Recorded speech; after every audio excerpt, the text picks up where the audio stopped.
Pagi hari ini kita akan berbincang-bincang tentang tema waspada musim kemarau dan waspada karhutlah.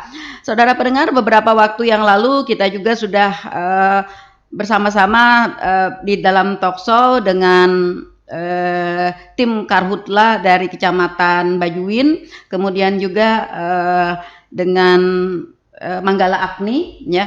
Dan hari ini kita bersama-sama dengan BPBD Kabupaten Tanah Laut. Ini artinya ya kita mengetahui bahwa pemerintah sangat serius terhadap penanggulangan bencana, khususnya pada musim kemarau dan bencana karhutlah, ya, khususnya di Kabupaten Tanah Laut. Baik, di awal sebagai pencerahan kita ingin penjelasan dulu Pak Sahrudin, sejauh mana kondisi kemarau dan karhutlah, kejadian karhutlah di Kabupaten Tanah Laut sendiri. Ya, terima kasih Bu Nelly. Sekali lagi Assalamualaikum warahmatullahi wabarakatuh para semua pendengar semua. Bagaimanapun juga kita tetap selalu harus bersyukur. Yap. Kita sudah melalui kemarin beberapa waktu yang lalu adalah musim berair, musim banjir, musim basah ya. Musim basah. Ya, kemudian beberapa bulan ini dan bulan ke depan kita akan dirahmati lagi dengan cobaan untuk menghadapi kemarau, khususnya kekeringan dan karhutlah. Untuk kegiatan karhutlah untuk tahun ini, kalau kita bandingkan dengan tahun-tahun 2 tahun yang lalu memang ada peningkatan, Bu. Peningkatan. Kalau tahun 2021 itu hanya sekitar 27 kejadian dalam setahun. Kemudian tahun 2022 kemarin alhamdulillah kita hanya 9 kejadian selama setahun. Kemudian untuk tahun 2023 ini sejak bulan Januari sampai bulan ini, alhamdulillah sudah 30 kejadian. Wow, luar biasa ya. Dampaknya luar biasa. Betul. Tapi atas sinergisitas kawan-kawan di lapangan segala macam, semuanya masih bisa kita kendalikan. Oleh karena itu, sesuai dengan arahan Pak Bupati, Pak Sekda sebagai Kepala Ekspesio BPBD kami, walaupun status kita masih dalam proses status dari waspada ke siaga, di musim siagaan, tetapi kita sudah sejak minggu kemarin 1 minggu kita sudah buka posko, Bu.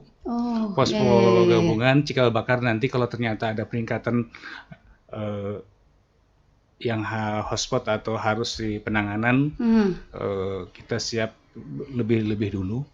Kemudian posko itu dibangun, posko gabungan itu dibangun, kita mengharap itu sumber data dari informasi. Kenapa kita buka pos tersebut? Itu merupakan peningkatan dari Pusdalop, pusat pengendali operasional kami, data yang ada di BPD kita tingkatkan menjadi posko gabungan. Jadi informasi data selanjutnya kita harapkan dalam satu pintu. Kita maklumi sehingga tidak ada simpang siur begitu ya. Iya, satu kata, betul sekali. Kemudian untuk menghadapi kekeringan tahun ini, kita sudah bersinergi dengan kawan-kawan khususnya PDAM, kemudian kawan-kawan Damkar untuk penyediaan air, khususnya bagi wilayah-wilayah tertentu memang kekurangan air. Tapi kalau perorangan mungkin alhamdulillah mereka masih bisa mengatasi. Tapi misalnya kalau ada kelurahan atau wilayah yang memang sudah ada titik-titik tertentu ya Pak, karena kita tahu ya Tanah Laut ini kan ada laut, ada sungai, ada gunung, ada darat begitu ya. Insya Allah kita masih siap membantu. Jadi sementara itu informasi dari kami, kita sudah buka pos gabungan yang nanti seandainya ada peningkatan dari siaga ke darurat akan menjadi pos komando. Pos sendiri artinya berlokasi di kantor BPBD sendiri atau bagaimana Pak? Kalau untuk pos induk itu ada di halaman kantor BPBD. Kemudian nanti untuk pos lapangannya kita sudah menyiapkan 5 titik pos lapangan pada saat nanti diperlukan kita siap kita dirikan. Oke, siap. Ya, ini sudah kalau bahasa ini sudah memasang kuda-kuda Ah, ya, ya, ancang-ancang siap begitu ya. Nah, dapat diketahui begitu ya, BPBD Kabupaten Tanah Laut sudah mempersiapkan segala sesuatunya ya. Di awal dipersiapkan sudah ada posko ya, posko induk, dan akan dibentuk lagi pos-pos lapangan. Di 5 pos ini, apakah ini yang merupakan titik rawan, Pak? Jadi sementara ini kita yang terpantau titik rawan kita hanya ada di daerah Bati-Bati Tambang Ulang. Salah satu titik yang menjadi ring 1 untuk pengamanan bendara. Iya, Kemudian, betul. jadi sementara ini wilayah yang rawan karhutlah itu ada 4 kecamatan. Kalau untuk Kecamatan Plehari, alhamdulillah sudah terkendali. Kemudian Tambang Ulang dan Bati-Bati, itu nanti insya Allah kita akan backup dengan 1 pos lapangan sesuai dengan kemajuan kegiatannya. Tapi sekarang ini sudah untuk tingkat provinsi sudah dibuka pos 3 untuk pos 3 Kalimantan Selatan untuk backup pengamanan bendara. Satu lagi di Panjipatan. Jadi kita tinggal 2 konsentrasi pos nanti, Panjipatan dan Bati-Bati. Oke, iya. Oke, lalu kondisi kemarau sendiri, Pak. Kan kemarin pada beberapa hari kita tidak hujan begitu ya. Teman-teman juga agak ngiri nih, ada kabupaten lain yang sudah hujan, terus kita tidak hujan. Nah, terus mungkin karena luapan hati dari teman-teman, karena kemarin kita sudah hujan. Apakah kondisi hujan kemarin itu menandakan bahwa kemarau kita akan berakhir atau bagaimana, Pak? Jadi kemarau ini kita memang tetap harus bersyukur untuk tahun ini kelihatan kemarau ini tidak terlalu panjang ya, Pak? Cukup panjang, tapi tidak serentak satu Kalimantan Selatan. Jadi ada beberapa zona yang seolah-olah kita itu bergantian sesuai dengan arah angin. Jadi diperkirakan untuk Tanah Laut itu nanti kita kemarau puncaknya tuh di akhir Agustus dan awal September. Oke. Akhir Agustus awal September ya. Artinya kalau kita melihat kondisi ini dan kita melihat sebelum-sebelumnya, kalau dulu kan Pak orang menyebutkan kalau musim hujan itu kalau di bulan yang ada berbernya gitu. Iya. Nah, sekarang ember ya. Iya. Sekarang sepertinya sudah tidak berlaku lagi itu begitu. Nah, ini apa nih, Mbak? Karena fenomena alam atau karena mungkin ada gangguan terhadap ekosistem atau bagaimana nih Pak prediksinya? Secara alami memang ada hubungan antara kondisi alam kita dengan pergeseran musim. Kemudian juga dipengaruhi oleh iklim secara menyeluruh, secara global. Nah, sekarang ini kan kita merupakan imbas dari kemarin daerah Samudra Hindia yang cukup panas. Nah, kita ada imbasnya. Mudah-mudahan imbasnya ini nanti tidak berpengaruh terlalu besar. Karena dalam prediksi sekalipun kita akan memasuki musim yang agak ekstrim, tapi curah hujan masih ada. Ya. Tapi terlepas dari itu semua, untuk keperluan air dan untuk antisipasi kekeringan ini, kita akan berusaha bersinergi dengan semua sektor untuk membantu ini. Dan alhamdulillah kalau dibandingkan dengan beberapa tahun yang lalu, untuk keperluan minum insya Allah masyarakat kita sudah familiar dengan air kemasan dan artinya dibandingkan dengan beberapa tahun lalu kan untuk keperluan air minum lebih banyak bergantung kepada Nah, untuk tahun ini paling-paling kita nanti menyediakan untuk MCK saja. Oke. Nah, kemarau tahun ini disebut-sebut Pak sebagai kemarau yang lonjakan panas terparah 2023. La Nina ya. Iya, apa sih La Nina begitu. Nah, ini apakah kondisi ini berbeda dengan kemarau-kemarau yang lalu? Apa yang ibaratnya membuat kemarau ini menjadi kita harus lebih waspadanya?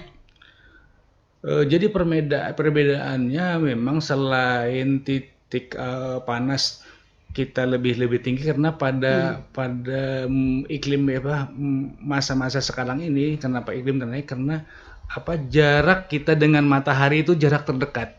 Kan itu bumi berputar pada tahun ini adalah jarak terdekat, sehingga betul. tingkat panasnya lebih Iya. tinggi. Nah, itu yang tadi saya sudah ditanyain, Pak. Dari kemarin katanya yang dibicarakannya El Nina gitu ya. Apa gerang gitu. Nah, makanya ya jadi bagi para pendengar kita semua sudah jelas ya. Jadi meskipun ada titik hujan ya, tapi ketika panas itu panasnya tinggi begitu Pak ya. Panas Nah, terik, ini ya. iya. Dan ini selain daripada membahayakan kepada kesehatan ya dan lain-lain juga berdampak kepada air ya, penyediaan air. Yang katanya itu Pak ketika kita hujan pertama setelah kemarau lama begitu. Nah, itu hujannya tuh bukan menambah air tetapi katanya malah mengurangi begitu. Iya, begitu ya Pak ya. Prediksinya begitu, pengalamannya atau bagaimana gitu di lapangan? Apa kalau bahasa kita di kamu di lokal ini hujan wis kemarau ini hujan mengaringi sumur ya. Pada prinsipnya bukan begitu. Karena pada musim panas semacam tingkat pembakaran kita tinggi, humus tanah sudah berkurang, sehingga daya serap air itu lebih tinggi. Iya. Nah, di situ rumusnya ternyata ya orang BPBD sudah tahu rumusnya ternyata. Iya, makanya kemarin kan teman-teman dari bertanya-tanya begitu. Nah, kenapa katanya bujurkah gitu ya. Nah, seperti itu. Nah, artinya rumusnya seperti itu. Ketika kemarau ya, lahan-lahan kita banyak yang kering, kemudian tanah kering.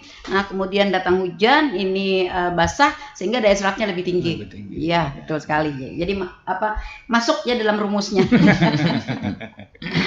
Oke. Nah, lalu karhutla ini sendiri Pak. Karhutla ini sendiri kalau tadi Pian padahkan bahwa di tahun ini kita sudah agak meningkat dan sudah memasuki ke status siaga ya.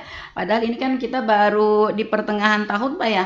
Di pertengahan tahun ini artinya lonjakannya nih luar biasa dari 2 tahun yang lalu begitu ya, di mana tertinggi 2 tahun yang lalu kan 27, 9 dan 30. Nah, apakah ini diakibatkan oleh hubungan dengan kemarau El Nino ini atau memang ini ada penyebab lain Pak? Yang jelas sebenarnya kesadaran kita untuk menjaga lingkungan kita macam pembakaran ini kan sebenarnya kalau dulu disampaikan bahwa itu adalah pembukaan lahan macam. Kami sudah ke lapangan berkeliling Bu, alhamdulillah kawan-kawan petani kita, masyarakat kita untuk kegiatan pembukaan lahan sangat kecil. Artinya dibandingkan dengan kegiatan agrikultural yang ada ini adalah untuk khususnya di tanah laut adalah daerah-daerah kalau bahasa kita tuh bondong lah. Rawa yang tidak tergarap. Nah, rawa yang tidak tergarap ini ada beberapa wilayah yang terbakar. Nah, kita masih belum bisa memastikan apakah itu memang terbakar secara alami atau dibakar segala macam. Yang jelas kendalinya karena satuannya cukup luas dan susah terjangkau. Nah, sehingga terjadinya kebakaran-kebakaran daerah-daerah bondong ini. Kenapa? Karena daerah-daerah bondong ini baik yang di Bati-Bati, kemudian Panyipatan, kemudian beberapa daerah di ujung Takisung di Sumber Makmur, itu semuanya daerah-daerah bondong, daerah rawa yang terlantar ya. Lahan yang tidak digarap.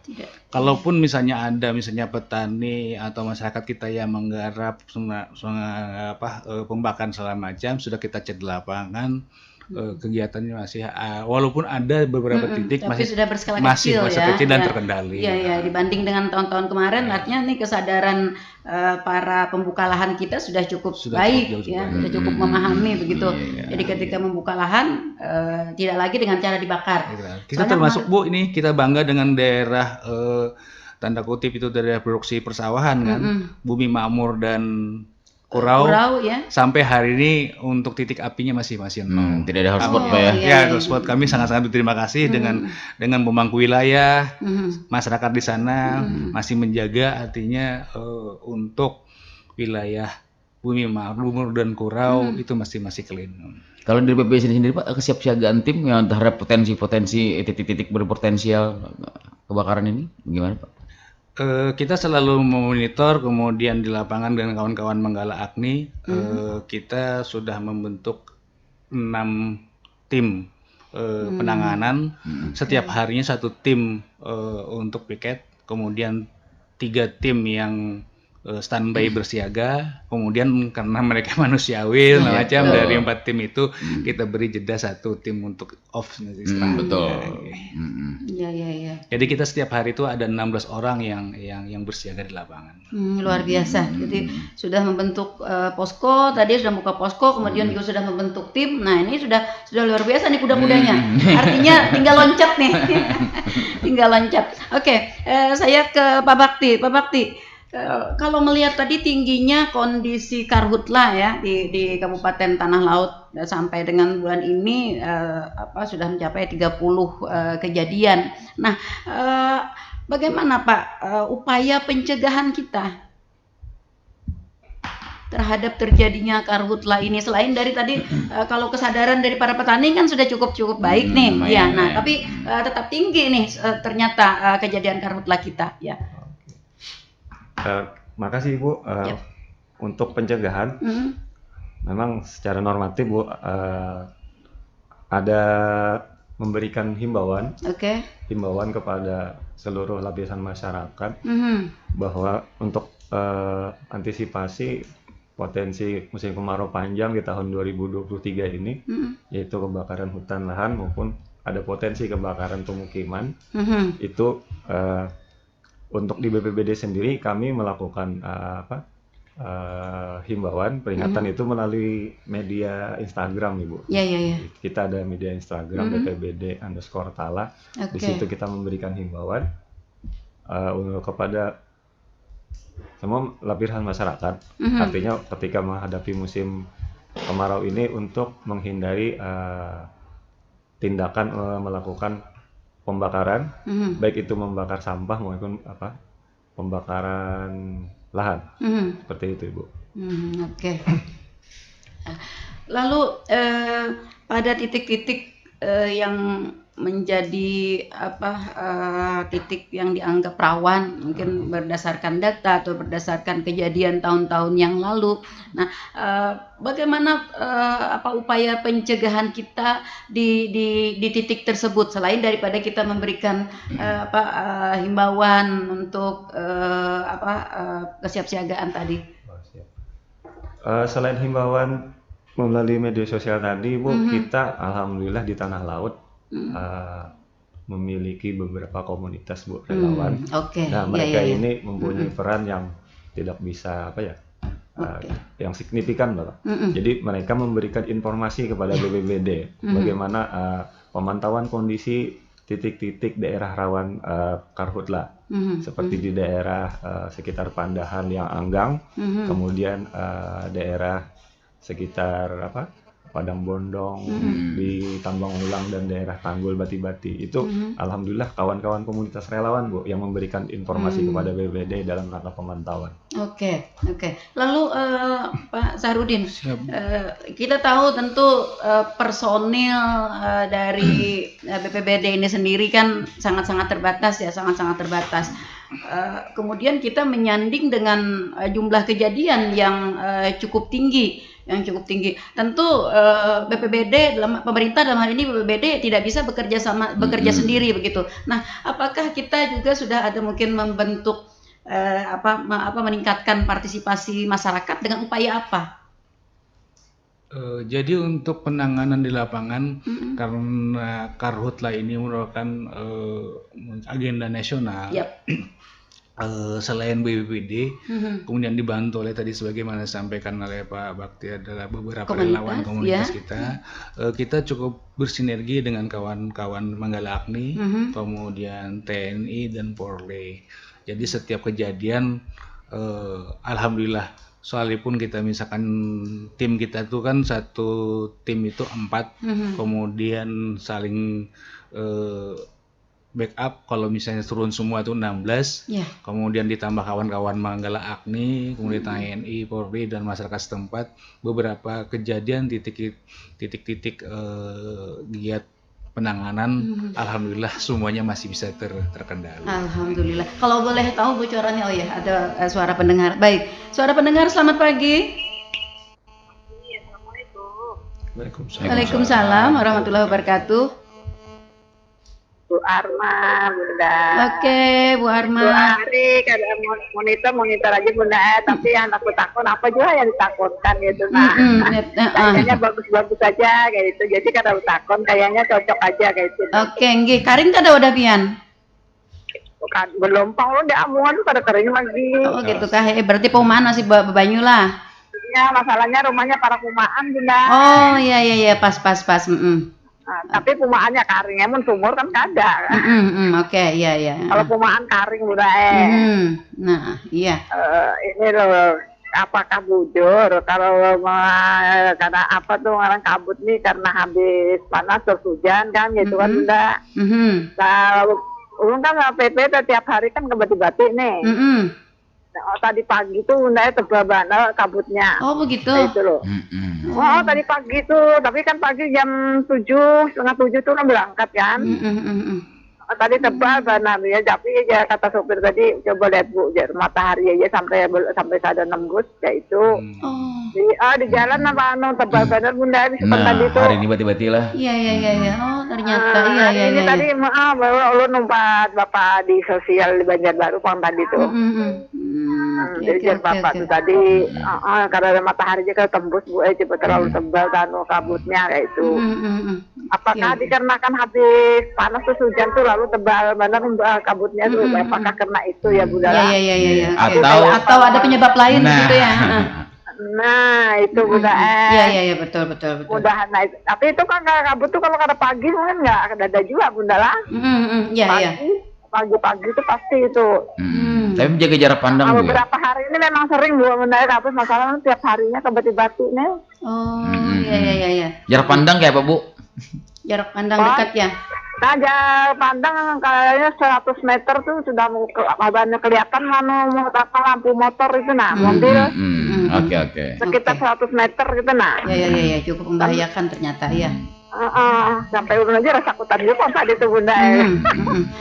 Ngaran ulun cuma itu aja mulai kayak apa apakah karena itu udah ada panas hujan panas hari.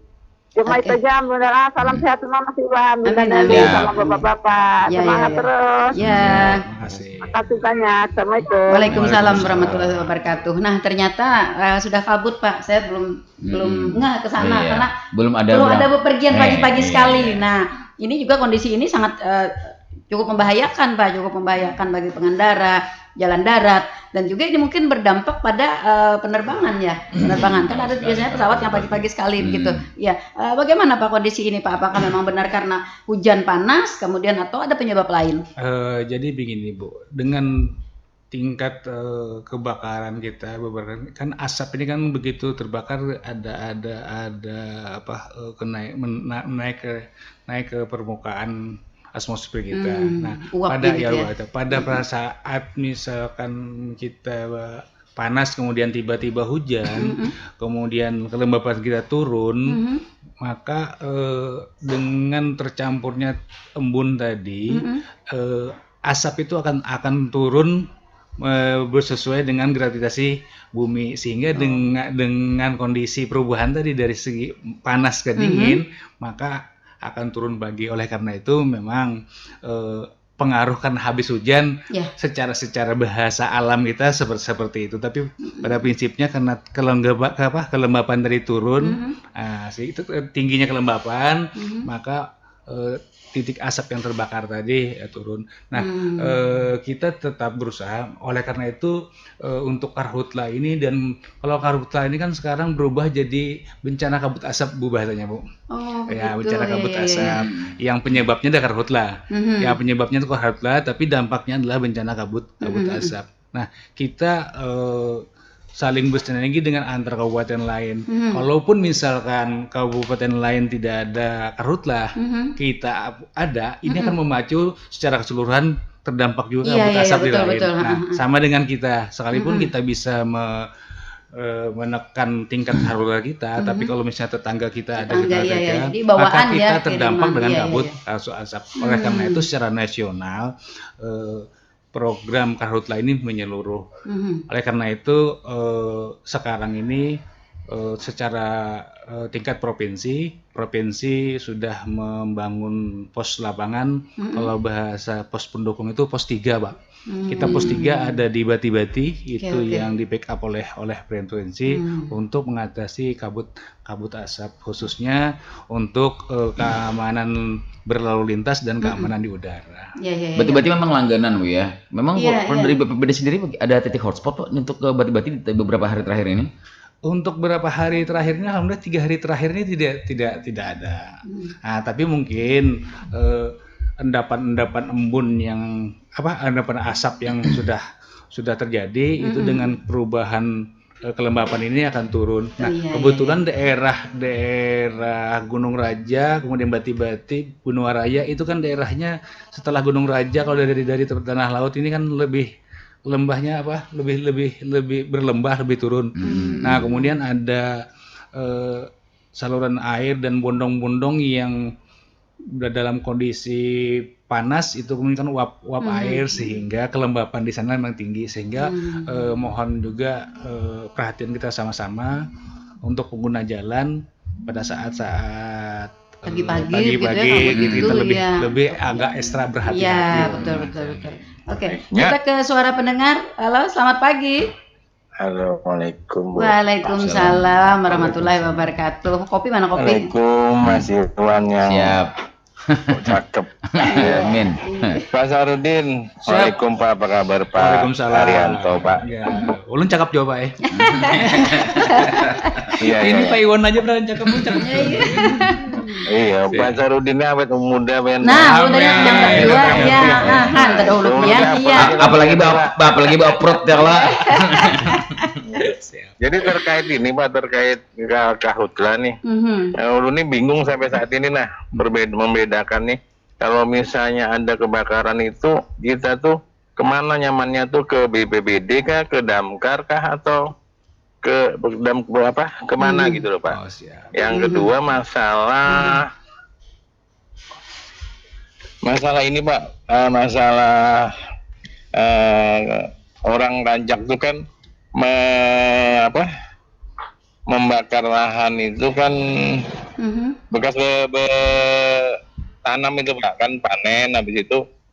Iya, limbah-limbahnya itu ya. Nah, itu apakah selama ini ada udah sosialisasi atau gimana kan?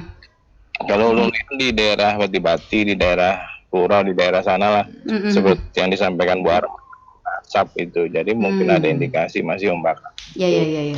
Yang ketiga, banyak nih ulun bertakonan Pak Sarudin ini, masalahnya Sidin begini. Semalam terakhir ketemu di Pagatan Besar nih, menanam mangrove lawan Sidin. Oke. Ini pasti ulun Pak Sarudin nih. Iya. Untuk ini kada ingat lagi nanti takunan apa tadi. Banyak kan, Bang. Oh, sebentar, yang masalah yang sosialisasi tadi itu Pak yang satunya tadi itu kan selain Instagram, kalau Instagram kan mungkin kaum milenial yang pegang Android. Kalau yang di daerah pedalaman, di desa-desa itu kan memang sih mereka rata-rata sekarang punya HP Android, cuma kan untuk ke Instagram, untuk ke IG itu mungkin kan kada tahu masuknya jalan mana ya kalau tidak bisa ke IG juga. Iya, pilihan itu maka IG pian banyak benar. Cara-cara lain selain itu gitu loh. Itu aja, Pak. Sehat semua, Pak. Waalaikumsalam warahmatullahi wabarakatuh. Amin. Terima kasih Pak Arianto ya. Betul sekali. Ini tentang terkait dengan karhutla. Nah, kalau ada kebakaran, apakah itu kebakaran lahan, Bang, kalau karhutla ini? Nah, kemana nyamannya ya, Pak, supaya lakas? Jadi untuk kebakaran sekarang ini apa saja kebakaran segala macam, kami kebetulan juga antara kami dan Damkar itu kantornya berdampingan, Bu. Nah, jadi untuk masyarakat Bodo Sodago, kemanapun melaporkan baik ke Damkar maupun ke BPBD, insya Allah kami cukup bersinergi akan mengerti. Nah, cuman tugas pokoknya kalau untuk kebakaran pemukiman, kemudian sifatnya fasilitas pemukiman, aset dan lain-lain itu memang ada di Damkar. Tapi kami karena bagaimanapun juga untuk pelayanan kemanusiaan ini kami berkewajiban macam tugas kami akan backup. Jadi begitu kalau kawan-kawan Damkar berangkat, insya Allah kami juga berangkat membackup kalau ada keperluan kawan-kawan Damkar. Demikian juga kalau untuk Karhutla. Kalau kami di lapangan segala macam penanganan, maka kawan-kawan di Damkar khususnya di pos masing-masing di wilayah kecamatan itu juga akan membackup. Jadi kami cukup bersinergi di lapangan. Jadi sama saja Pak Ari, mau nanti ke BPD melaporkan, atau mau ke Damkar begitu ya. Soalnya begini, saya juga baru teringat Pak, tadi ada titipan pesan juga. Nih kadang-kadang laporan masyarakat itu lambat ditanggapi begitu Pak. Jadi lambat ditanggapi kalau misalnya katanya ada pernah pengalaman kebakaran pemukiman gitu.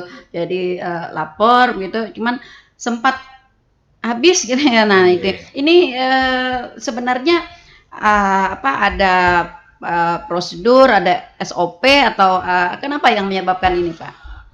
Jadi begini Bu, kalau untuk kebakaran pemukiman segala macam, real time kita tuh kan paling cepat 10 menit sampai 15 menit. Nah sekarang kalau misalnya kawan-kawan di Damkar itu cukup cepat. Kemudian tapi yang terbakar ini adalah pemukiman rumah yang materialnya kayu dan kering. Nah, sehingga bagaimanapun juga kawan-kawan dari Damkar kan juga kita selain keselamatan yang terbakar, kemudian keselamatan di jalan dan penggunaan kita perhatikan. Jadi kami pikir cukup kawan-kawan di Damkar kemudian di Pol PP cukup maksimal dan kami selalu backup juga. Tetapi kadang-kadang begini Bu, informasinya itu yang perlu kami kawan-kawan itu harus berpikir telat sedikit misalnya harus mencermati Pak ya, informasi itu misalnya tidak lengkap alamatnya atau bagaimana gitu ya. Kebakaran sarang-halang. Nah, sarang-halang ini kan berarti kawan-kawan berangkat kan di mana macam, berarti harus mencek dulu informasinya di mana. Jadi tergantung informasi. Tapi kalau misalnya dengan alamat yang familiar misalnya misalnya pasar terpandang pelihara terbakar, nah itu lebih cepat. Insya Allah kalau untuk pustaran Kota Pelihari, kawan-kawan itu tidak pernah lewat dari 15 menit. Cuman memang kalau untuk menyelamatkan aset yang terbakar itu sudah tidak mungkin. Paling tidak kita menyelamatkan wilayah area yang terbakar. Yang sekitar. Itu. Nah, ini juga perlu dipahami Pak oleh masyarakat kita, perlu dipahami. Pertama juga mungkin seperti yang disampaikan oleh Pak Sahrudin tadi. Harus cek and recheck informasi itu, apalagi kalau informasi itu tidak jelas ya. Jadi dihimbau juga nih kepada yang memberikan informasi agar jelas lokusnya lokasi di mana begitu ya. Kemudian juga menghindari juga adanya kalau bahasanya Pak Supina kemarin huak. Itu jadi sering katanya ya. Alhamdulillah sering. Dihuak gitu ya, dihuak. Nah, kita sudah dengan kekuatan penuh gitu ya. Ternyata didatangi ke dada dan Pak Mas Ibas kemarin pimpinan Manggala Apni juga pernah seperti itu juga. Nah, seperti itu. Jadi BPBD sudah ambil ancang-ancang, jadi cek and recheck betul sekali. Ya, itu juga perlu dipahami oleh masyarakat. Kita kalau yang hoax itu tidak sakit hati, Bu. Anggap saja itu tes latihan kita untuk Jadi mau hoax, mau terlambat, tetap kita layani. Oke. Belum lagi lokasi yang dijangkau nanti mungkin tidak bisa masuk mobil atau apa gitu ya. Nah, itu juga perlu dipahami. Nah, lalu dalam kondisi seperti ini, Pak, apakah kebakaran lokasi perumahan, lokasi pemukiman penduduk, atau juga kebakaran lahan karhutla begitu. Nah, bagaimana kita menggerakkan masyarakat sekitar agar penanggulangan pertama ini kan menunggu BPBD datang itu kan masyarakat sudah melakukan gerakan-gerakan gitu ya. Nah, jangan sampai nanti menghadang BPBD aja datang, masyarakat datang tapi berfoto, berselfie, membuat konten gitu. Nah, ini bagaimana upaya kita sendiri? Jadi begini Bu, kalau untuk hal-hal yang urgent atau darurat di lapangan, kami sangat berterima kasih dengan masyarakat kita. Mereka sudah bisa mandi segala macam. Bagaimanapun juga kita orang timur, rasa empati dan sosialisasi kita sangat tinggi. Betul, ya. Nah, tetapi yang kami himbau supaya jangan terlalu tinggi, Bu. Oke. Gimana nih, Terlalu Pak? tinggi tadi misalnya tidak ada kepentingan pun ikut hadir, Iya, kemudian menyasaki. kemudian yang secara teknis dia tidak bisa, itu kan ikut membantu. Misalkan pada saat pemadaman perumahan, kawan-kawan damkar dan kami juga kawan-kawan di BPBD, bahasa kasarnya itu kalau usah dibantu menarik selangnya, Oh, iya, segala iya, macam. Karena dengan dibantu malah kita SOP kita malah jadi salah. Betul.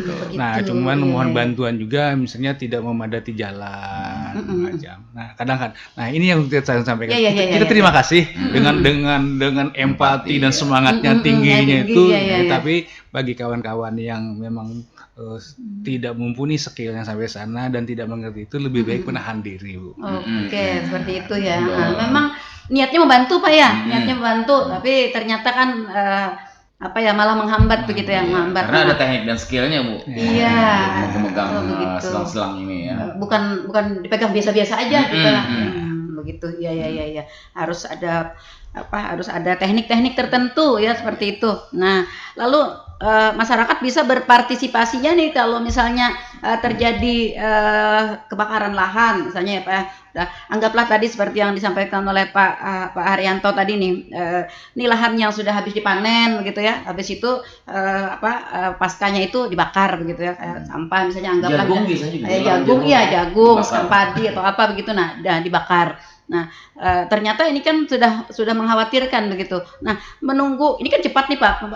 Nah, menunggu itu masyarakat kita ini melalui lembaga-lembaga atau tadi komunitas-komunitas itu apa yang harus mereka lakukan pertama kalinya, Pak? Jadi dari pantauan kita sementara ini ya Mas Haryanto, bahwa dari pasca panen segala macam, kemudian kawan-kawan kalau orang kita menyebut gaya yang lancar tuh, alhamdulillah Bu, sekarang belum tidak ada terjadi pembakaran itu. Iya.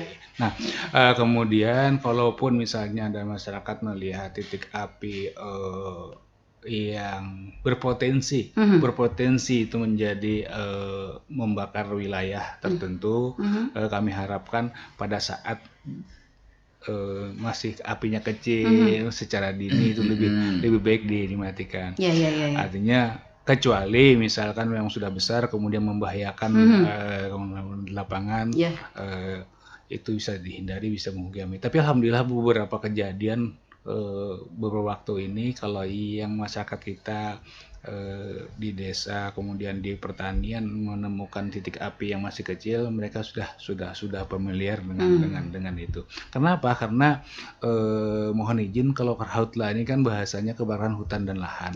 Tetapi pada prinsipnya kita bukan hanya karhutnya, tapi kabut asapnya. Nah, oleh karena itu kami sangat berterima kasih dengan kawan-kawan petani, kemudian peladang yang sementara ini tidak membakar limbahnya, dan mudah-mudahan menjadi kebiasaan kita, betul, bisa digunakan untuk hal-hal lain. Memang mudah Bu ya, mudah, cepat, murah. Iya. Sebenarnya sih memang. Modalnya. Itu masyarakat yang. Iya, nah itu biasanya kalau mau cepat sudah cari bensin ya. Nah, kemudian satu lagi tuh Bu, seperti Bapak Ari tadi, sosialisasi untuk tingkat di desa. Nah, itu tadi kami Pak. sangat berterima kasih juga ya tadi dengan sinergi kita semua sekarang, bahwa di desa, kemudian kawan-kawan terantip di desa, kemudian kawan-kawan pengurus RT dan dusun sudah mensosialisasikan ini bagaimana mengajar. Nah, cuman tidak kalah penting lagi, kadang-kadang kita masih teledor dengan kondisi lingkungan kita jaga hutan dan lahan kita. Beberapa kejadian ini yang malah pemukiman juga akan terbakar. Jadi sekarang ini mari kita sama-sama menjaga dan mengendalikan. Kalau tidak ada pembakaran tidak mungkin mengendalikan pembakaran penggunaan api kita. Iya, karena katanya api itu kalau kecil jadi teman, ya. Kalau besar jadi lawan, jadi musuh begitu. Iya. Dan alhamdulillah sosialisasi ini sudah menyebar gitu Pak ya, dari secara bertingkat begitu ya, jadi seperti itu. Nah, satu lagi tadi Pak, dari Pak Haryanto tadi, sosialisasinya itu kan melalui IG katanya tadi Pak. Nah, jadi IG ini lebih kepada kaum milenial. Nah, lalu bagi masyarakat kita yang berada di pedalaman atau mungkin bagi masyarakat kita yang tidak terlalu familiar dengan medsos, ya. Nah, ini upaya sosialisasi kita seperti apa? Jadi kalau misalkan masyarakat kita sekarang ini kan kami juga berterima kasih sebenarnya dengan media sosial kita ini. Secara tidak langsung, Bu. Secara langsung yang tadinya tidak familiar dengan IG, akhirnya memang pada prinsipnya IG, kemudian WA kita, kemudian informasi ini dengan media sosial ini adanya ke kaum milenial, tapi kami cukup yakin, Pak. Cukup yakin imbasnya kepada kita-kita yang ulun kelahiran tahun 60-an ini sekalipun agak gagap tapi kadang-kadang menengok-nengok juga. Betul sekali. Ya, betul. Nah, kemudian selain itu juga kita di tingkat desa juga ada beberapa tamuan kunjungan ke lapangan. Bahasa komunikasi kita kan khas, Bu. Alhamdulillah kita dengan baju oranye ini menjadi kenal jauh-jauh gitu, jadi tanda tanya macam walaupun misalnya kita di lapangan sambil guyon sambil monitor macam mengedukasinya lewat kalau ya tadi untuk masyarakat kita yang kita maklumi kita dari mulut ke mulut, insya Allah kawan-kawan kita sudah ada di lapangan. Nah, kemudian untuk evaluasi, Pak, efektifnya kita sosialisasi tadi melalui Instagram itu, mungkin kita menilai efektifnya itu dari banyaknya like and subscribe. Nah, ya, ini bagaimana selama ini, Pak? Kalau kami selain memantau dari penggunaan media sosial ini, tapi kita tes uji secara psikologis di lapangan dan kenyataan di lapangan. Ya sekali tadi, kalau dibandingkan dengan tahun 2019 yang hampir ratusan hotspot yang titik penanganan, dibandingkan dengan sekarang, lokasi, lokus dan kejadian itu jauh berbeda. Membuktikan bahwa apa yang kita sampaikan sekarang ini oleh masyarakat, oleh desa, kawan-kawan di PMD, kemudian kawan di pertanian, menyampaikan edukasi kepada masyarakat untuk tidak membakar di lahan pertanian, ini terlihat. Kenapa? Karena sampai hari ini, alhamdulillah, Bu, untuk kawasan perkebunan dan sawah itu tidak ada terjadi bakaran. Yang ada ini tadi adalah lahan-lahan tidur yang memang notabene tidak terlantar. Tinggal konsentrasi kita tahun-tahun ke depan bagaimana caranya bondong-bondong ini tidak terbakar. Hendak dipadahkan pengunjungan kita saling wewa. Tidak ada korelasi kepentingan pengunjungan dengan hilang pilawa orang. Tidak ada. Kita sudah di lapangan, sudah cek di lapangan, memang tidak ada korelasinya antara bondong terbakar itu dengan pengunjungan. Nah, ini disalahkan pengunjungan ya. Jauh benar. Ini sembarangan macam-macam membakar iwak. Malah hilang pelawak. Baik, kita ke suara pendengar, Pak. Ada Pak Sahrul di Pantai Lino ya. Ini pertanyaannya, Pak, bisalah minta bantuan air. Misalnya di musim kemarau kayak ini untuk kebun-kebun warga kayak semangka dan lain-lain. Nah, karena sumber air sungai sudah kering, Pak. Tidak bisa disedot lagi. Kayak apa menanggulanginya supaya petani kada gagal panen, Pak? Terima kasih. Oke, satu lagi dari Pak Harun. Pak Harun di Batilai ya, Pak Harun di Batilai. Nah, tanya, Pak. Pada kemarau sudah rancak, Pak. Kami kan lihat helikopter. Nah, helikopter, Pak, melakukan waterboom dengan mengambil air di sekitar daerah kami. Jadi ada tontonan anak-anak, Pak. Yang ulun tanyakan, Pak, apakah kedatangan heli tersebut atas permintaan Pemkab kita melalui BPBD atau mereka langsung dari pusat, Pak? Kalau permintaan atau penyampaian dari BPBD kita bagus benar itu, Pak. Terima kasih. Nah, itu, Pak, tentang heli, Pak, yang oke. Pak Harun di Batilai, terima kasih Pak Harun, Pak Sahrul di Pantai Lino juga, bisa langsung ditanggapi, Pak. Soal permintaan air tadi ya dari Pak Sahrul. Pak Sahrul, kemudian untuk kalau keperluan hidup pokok kita, insya Allah akan di backup BPBD, tapi bukan perorangan, Bu, ya, per wilayah. Misalnya RT yang kekeringan selama macam minta untuk sediakan air khusus untuk minum dan MCK, insya Allah semaksimal mungkin akan kita bantu. Kemudian untuk kalau tadi kata Pak Sarul untuk kebun, ada kalau disedot lagi sungai Karing, Karing sungai, iya. Memang kalau di Petalina itu banyak sungai yang disedot. Iya. Jadi kalau sudah arahnya ke nilai ekonomis dan segala macam, dan memerlukan air yang banyak gitu ya. Itu mungkin nanti pada sektor-sektor yang terkait lah membantu. Tapi kalau kami di WPD ada sektor pembantu kemanusiaannya. Oke, iya. Artinya Pak Sahrul mungkin dengan kawan-kawan para petani semangka ini dapat berkoordinasi dengan pejabat desa setempat, mungkin ya Pak ya, untuk melakukan permintaan kepada instansi yang terkait ya seperti itu ya. Kalau perorangan kalau kawa juga bang ya, kalau tulak sarangan kan tahu juga Pak Sahrul asap ya nah. Iya, jadi bersama-sama lah dengan para petani yang lainnya seperti itu. Ya, tapi untuk kebutuhan rumah tangga tadi insya Allah berusaha semaksimal mungkin Pak ya. Oke, seperti itu ya Pak Sahrul. Dan bukan perorangan. Iya, bukan perorangan. Iya, betul sekali. Iya. Oke, Pak Harun di Batilai tadi Pak tentang adanya helikopter. Ya, helikopter. Jadi sekarang ini Bu, untuk Karhutlah karena itu program nasional macam kita memang di backup oleh BNPB. Insya Allah untuk tahun ini kami baru koordinasi dengan kawan-kawan BPD provinsi dari 5 permintaan helikopter itu kita dari pusat akan dibantu dengan 8 buah helikopter bombing. Untuk bombing untuk penyiraman itu ada 6, kemudian untuk monitornya itu ada 2. Nah, kemudian pelaksanaannya kita itu bersinergisitas dengan seluruh struktur BPD yang ada di Kalimantan Selatan. Jadi begitu misalkan ada titik api yang harus disiram dengan bombing, pelaksanaannya kita kebetulan kami juga sebagai koordinator wilayah 3 posko yang di Bati-Bati, rekomendasinya itu dari BPD Tanah Laut untuk pelaksanaan penyiramannya. Betul. Nah, ini tergaris bawahin yang bagus benar tadi ya. Jadi pertama itu tidak areal perusahaan dan perkebunan swasta. Kemudian tidak bersinggungan dengan pemukiman dan perkebunan masyarakat. Jadi begitu ada titik api yang tidak terjangkau oleh pasukan darat, kami sebagai koordinator nanti akan diminta konfirmasi apakah ada permintaan bombing atau tidak. Jadi sepanjang tidak ada permintaan dari kita, mereka tidak akan melakukan bombing. Kenapa dikhawatirkan bombing ini ada dampak-dampak lain Bu, kan itu semacam bom air. Kemudian resiko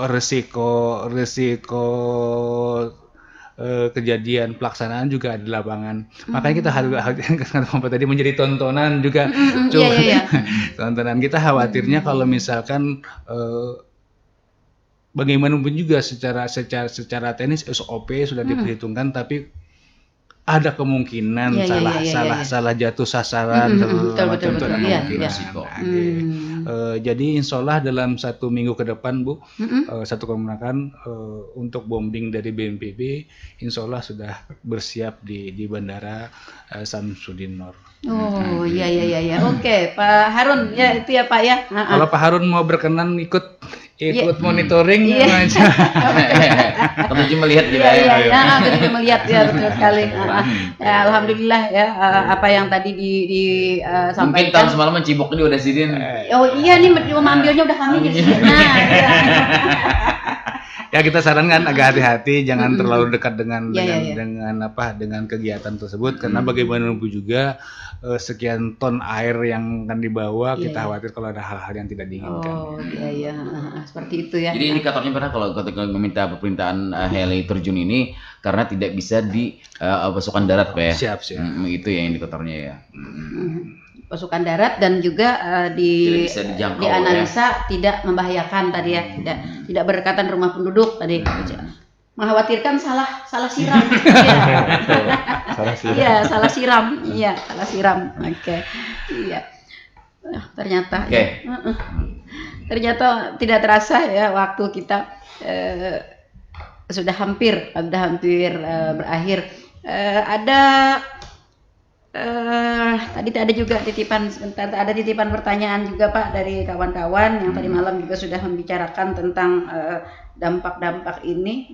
Bamblok titip nih. Iya. Oke, sejauh mana dampak negatif yang ditimbulkan dengan adanya kabut asap selain daripada penerbangan dan lalu lintas angkutan jalan? Sejauh mana? Jauh bener gue. Ya, jauh bener ternyata. Tergantung gasnya nih Pak. Oke. Jadi kita kemarin kebetulan ada kunjungan dari UPT Pelayanan Krisis Epidemi Kesehatan Dinas Ini UPT baru Bu, UPT Pelayanan Krisis dan Epidemi Kesehatan Dinas Kesehatan Provinsi Kalimantan Selatan. Jadi untuk kegiatan Karhutla ini dampaknya ini banyak, salah satunya klasternya udah kesehatan.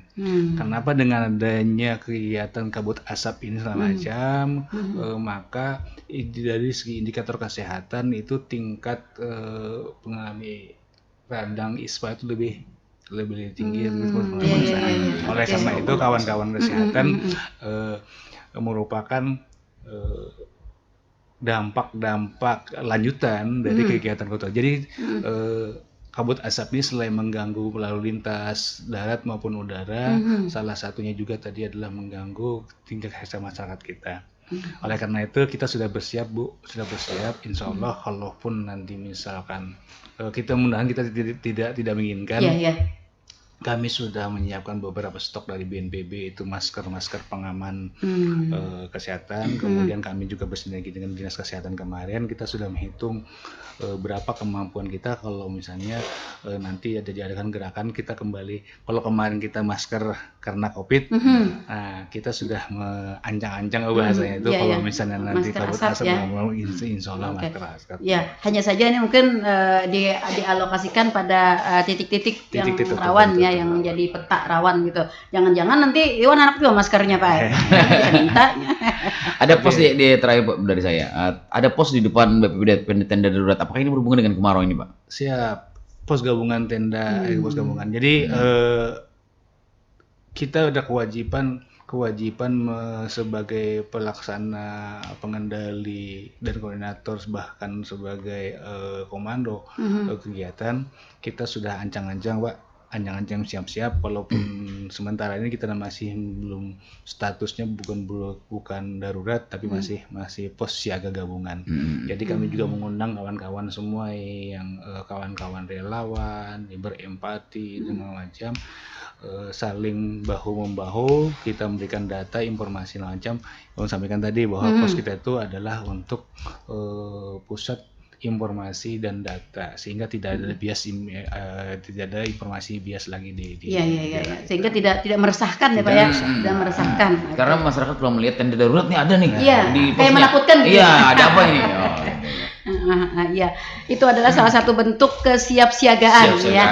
Kesiapsiagaan ya, betul. Kesiapsiagaan pemerintah ya, dalam hal ini BPBD dan seluruh lintas terkait ya, untuk memberikan perlindungan kepada masyarakat ya. Jadi bentuk awalnya perlindungan dulu ya kan, ada posnya itu. Jadi jangan khawatir ya masyarakat. Tapi boleh singgah kalau memang ada jam khususnya. Apalagi kalau masih Iwan yang datang ya, asal membawa oleh-oleh aja. Oke, baik para pendengar setia Radio Tentu Mana FM dimanapun Anda berada, ternyata tidak terasa waktu kebersamaan kita sudah berada di penghujung. Dari itu tandanya kita harus mengakhiri bincang-bincang kita di pagi hari ini. Saya ingin statement closing Pak dari Pak Saharudin, silahkan. Ya, terima kasih. Kami tidak banyak macam. Mari kita tetap semangat, bersinergi. Bagaimanapun juga, kalau kita bersama, kita pasti bisa. Iya, bersama kita kuat.